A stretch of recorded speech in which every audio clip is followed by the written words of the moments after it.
Wareegama qaqqaalii ilmaan Oromootiin yeroo adda addaa fi haala adda addaatiin kafalame kuni tokkummaa ilmaan Oromoo, abbaa biyyummaa fi mirga uummata Oromoo mirkaneessuuf ta'uun isaa mamii hin qabu. Dhugaa jiru kanaa fi adeemsa siyaasaa uummata Oromoo amma jiru wal bira qabanii madaaluun gaaffii yerooti. Guyyaan kuni guyyaa kana yaadachuudhaan ilmaan Oromoo dhalaaf dhiira qabsoo kana diina irratti gochaa wareegaman yaadachuun fakkeenya isaanii jala deemuun fudhachuun murannoo isaan agarsiisan murannoo sana agarsiifnus jennee ka'uun fuulduraa keenya miidhagaa godha. Gara bilisummaatti nu geessa murannoon akkasii jira. Murannoo akkasitti immoo mul'ata.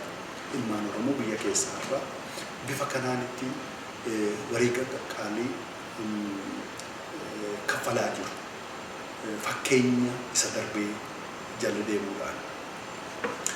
Haalli iddoo adda addaatti lafa hawaasa Oromoo jirutti mul'atu odeeffannoo gahaa dhabuurra, murannoo hanqachuurra iddeen mul'atan ni jiru. Isa kan kun immoo hawaasa kamuu keessatti mul'ata, hin qajeelfachaa deemna, barachaa deemna. Sabni Oromoo saba tokko, saba afaan tokko qabu, aadaa tokko qabu, seenaa tokko qabu, uummata tokko. Ilaalchi poolitikaa iyyuu nuti beektaadhaa waan itti jiru, waan badiisarraa uummata keenya, badiisarraa afaan keenya, aadaa keenya, eenyummaa keenya, lafa keenya hambisuudha. Poolitikaa akka biyya bilisa ta'e tokko keessatti hojjetamuun dimokiraatii, rippaabilikaan jennee akka biyya kana fe'etti independent jennee deemnu miti. Nus survival jireenya badiirra hafuu ati waan hojjennudha. Isa kana irratti immoo Oromoo hundumtuu walii ta'uu qaba. Namni badiisa uummata kana badiisa ofiisaatii hawwu fedhu hojjetu hin jiraatu. Kanaaf guyyaan kun guyyaa gootota keenyaati. Gootonni kun kan Oromooti. Kan Oromoo hundumaati. Kan jaarmaa tokko keessatti wareegaman otuu jaarmaa tokko keessatti ijaaramanii jiranii wareegaman qofa miti. Inni kun jalqaba gaafa Habashaan kolonii nu godhattirraa kaasee diddaa garbummaatti warra kufan hundumaa kan hammatudha. Har'as kanatti jiru borillee kan dhufu kan hammatudha. Tokko godhee kan deemu. Kanaaf hundumti keenya bakka tokkotti naannoo jirrutti harka ol qabannee walitti dhufnee kabajachuun guyyaa kana ulfeeffachuun guyyaa warra hafan yaadachuun warra qabsootti jiran kufaa kuffisaa jiran yaadachuun warra boriif immoo abdii kennuu barbaachisaadha. Kan hunduma keenyaati. Kan Oromoo hundumaati. Hundumtuu warri bilisummaa uummata kanaa hawwan fedhan isaaf hojjetan hundumtuu iddoo tokko. Warri immoo hin feene warri garbummaa Habashaa jalatti jiraachuu qaba jedhan yoo jiraatan jirullee warri jiraatan isaan rakkina qabu. Isaan iddoo tokko dhaabbachuu hin dandeenye. Warri diinaa hojjetan, warri diinaa wajjin hojjetan isaan kana kabajachuudhaan mirgallee ittiin qaban. Garuu warra hafne walitti dhufnee kabajachuun mirga keenya nurraallee eegamu dirqamallee. Dirqama seenaati. Dhugaadhaa qabsoo gara waggaa 30 adda bilisummaa Oromootiin geggeeffamutu oofamaa jira.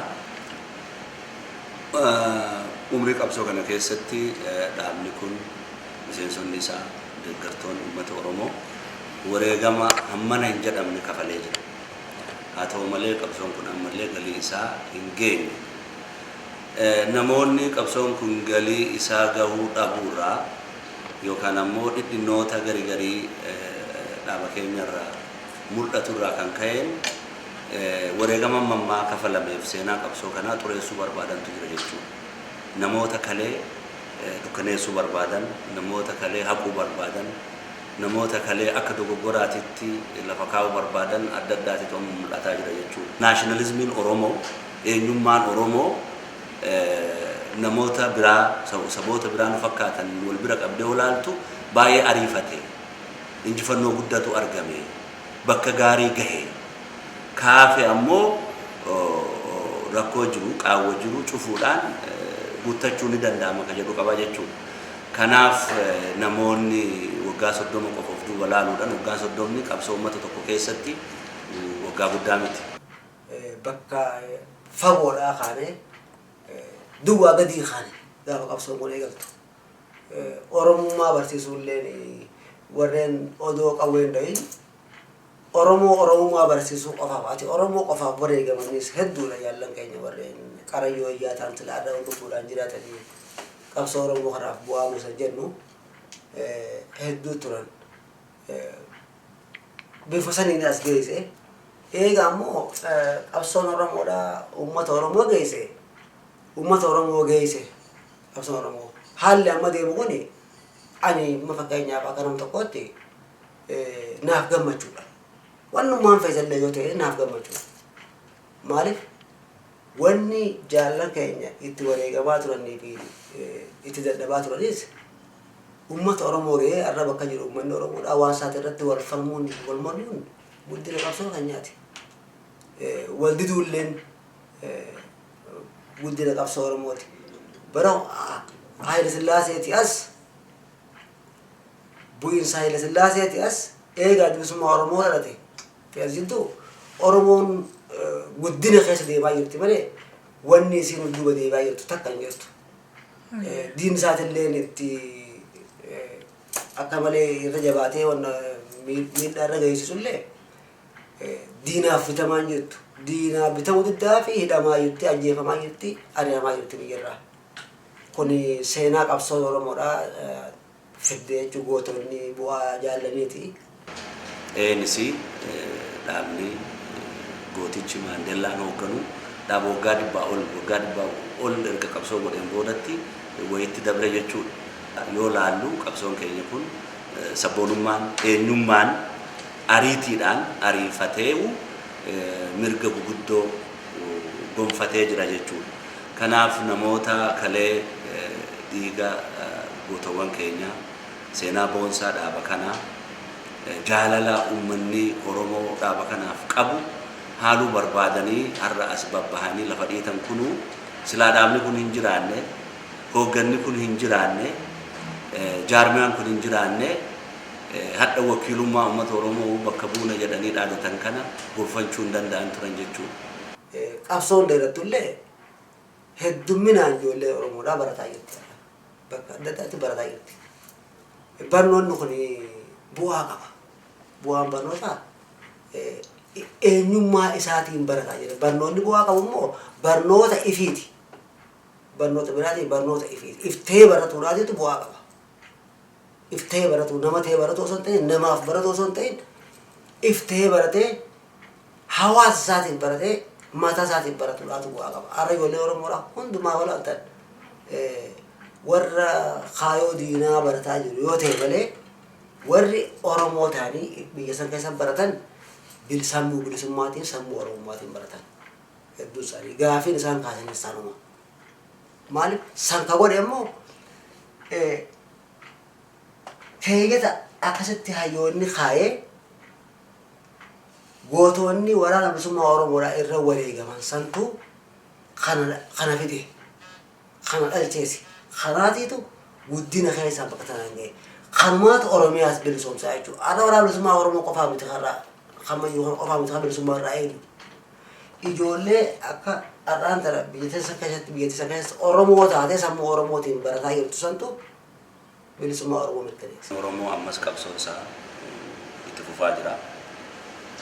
San qofaa miti biyya keessa qofaa miti bobbootii 20 kana qabsoo kana keessattis haala haaraatu dhalate jechuudha. Haala dhalate tokko keessa the diaspora voice yookaan ammoo sagalee uummata Oromoo addunyaa keessatti hacuuccaa wayyaanee dhiyeessuudhaan addunyaa keessatti faca'ee bakka jirutti eenyummaa isaa koominitii isaa ijaarratee qabsoo godhaa jira. Kana jechuun saniin duras 70-80 keessatti hin jiru jechuu miti. Xiqqaa ture namni yoo san ala bahu yeroo mootummaa Haile Sillaasee jalqaba dargii namni ala bahu baay'ee xiqqaa ture. Yeroo san namni bahanis Awurooppaattis asittis waldaa adda addaa ijaaranii eenyummaa Oromoo qabsoo ammoo biyya keessatti godhamu gargaaraa turan. Garuu waggaa 20tti vooliyoomii isaa yoo laallu lakkoofsa isaa yoo laallu ka walgituu miti baay'ee guddaadha jechuudha. Awustiraaliyaatti, Awurooppaatti, asitti biyya Arabaatittis godhamaa jira. Kun hundi akkam qabsoon Oromoo fuuldura akka deemaa jiru agarsiisa jechuudha. Biyya keessattis akkasuma jechuudha. Qawwee wayyaanee jalatti mana hidhaa wayyaanee keessatti otoo nafin eenyummaa ofiitii fi jaalala dhaaba kanaaf qabsoo kanaa qaban sodaa tokko malee uummanni keenya agarsiisaa jira jechuudha. Kanaaf haalli amma deemaa jiru kun haala abdii namaa kennu. Kana yoo jedhu ammoo akkuma uummata kamuu akkuma jaarmaa kamuu dhidhannoota mul'atan qaawwa kana guuttachuun dirqii ta'a jechuudha. Namoonni kana irraa ija dunuunfatanii business as usual deemuu barbaadan dogoggora guddaa keessa jiru jechuudha. Wanti jijjiiramuu malu, wanti sirraa'uu malu, qaawwinu cufuu malu baay'ee bal'aadha jechuudha. Kanarratti fuula deeffachuu barbaachisaa. Rakkoo adda addaas mul'atantu jira. Rakkoo kana mul'atan kanaafis deebii kennuutu nurra jira. Haalli addunyaa ni jijjiirama, haalli naannoo keenya ni jijjiirama, haalli uummata keenya ni jijjiirame. Haalli ibn impaayera Itoophiyaatu tokkoo miti hin jijjiirama. Carraa maaltu nutti cufame? Ammoo carraa maal ufiyyuu qabsoo keenyaan dhalchiisuu yookaan fiduu dandeenya kan jennu halkanii guyyaa irratti yaadamuu qaba jechuudha. Namoonni garii yaaduun barbaadan rakkoon guddaan kan yaadeera yaada kee fixadheera akka yaade sun qajeelaadha waan biraa yaadu na yaadachiisinuyyuu ati mataa kee booressaa jirtaa isin jedhu kun karaa miti akkanatti jireenyi saba tokko akkanatti miti. Ummatoonni milkaan ummata yaaduu qofaa miti waan adda addaayyuu qormaata adda addaa eksperimentii adda addaa godhan. Kanaaf namoonni keenya keessaanuu illitiin Oromoo saba kanaaf waa goona jedhan qaroon saba kana yaaduu danda'utu isaanirra jira. Fuuldureen keenya baay'ee ifaadha. Uumaa gaafii hin qabu. Uummanni Oromoo sadarkaa of duuba deebi'uu hin dandeenye irra gahee jira. Humni kamuu uummata Oromoo of duuba deebisuu hin danda'u. Wanti itti amanu tokko jiraachuu qaba. Bilisummaatti amanuu qabna. Biyya tokko qabaachuutti amanuu qabna. Kana yogguu jedhummoo wareegama malee irraa gahuu hin dandeenyu. Wareegamaaf of kennuu qabna. Hunda dura immoo osoo ofiin kenninu kanneen Oromoof wareegaman kana yaadachuu qabna jechuudha.